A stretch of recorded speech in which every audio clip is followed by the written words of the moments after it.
Hep diyordunuz ya Kadir Bey neden Selma'nıza gitmiyorsunuz hep yengenize. Bu sefer bizimkiler Selma halama gelmişler. Ben de şimdi yukarı çıkıyorum. Canım Selma halam.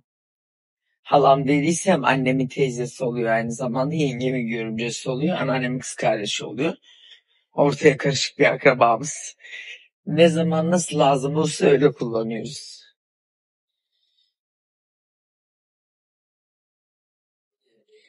Selamun aleyküm. Aleykümselam. Nerede bizimkiler? İçerideler. Cumartesi, pazar boşluk, pazartesi kaldığımız yerde. Devam. Sen niye evde böyle abiyeylensin? Ne yapıyorsun lan günlük evde sen bu? Canım adam nasıl süslenmiş. Görüyor musun?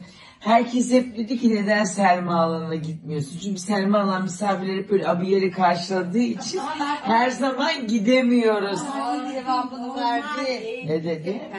Bana verdiğin cevabı. Aşkım sen bluz bile giysen sen de abiye gibi duruyor. Öyle klas bir kadınsın. Ne dedin bana kapıda? Neden giydiğini söyler misin? Misafirlere değer ver. Ya biz misafir değil miydik? Anne hep bizi çamaşırlı tişörtle karşılıyordu. Aşk olsun halacığım. Rahmetli anneannen derdi ki. Derdi ki ellere tatlı olursun derlerdi esnaftan.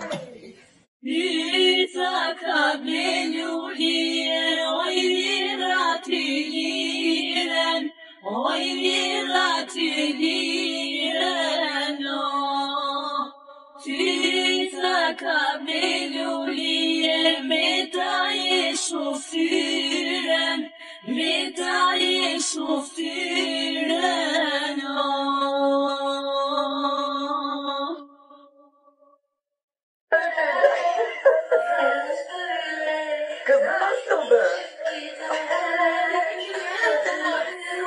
Ben yapıyorum o yapamıyor. Tatlı günler, aynı günler, bir yastıkta beraber. Bak ben 2-3 dilim daha yiyorum. Görsünler. Şöyle mi yapayım ben? Evde dolanıyorum. Tekrar gelin. Ailemizin yeni gelinleri. Akşam alacağım elimden. Ocak yıkanlar. Kanlar gibi oldu şimdi melek abla. Canım benim de. Feyza gel. İletilcimiz. Aynen vallahi. Herkese de laf ediyor. Kaynak yaptım arada.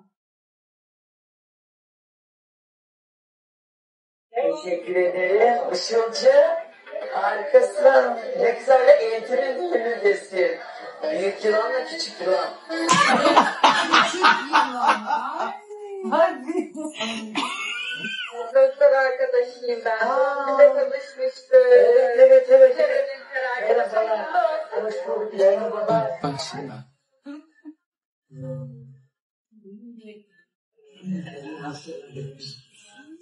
Zeyno hatırlamıyormuş mu? Çok doldu her yer. Koyacak yer yok. Yoruldun mu? Aşkım bırak para geliyor işte. Sen ne istiyorsun? Manyağa bak.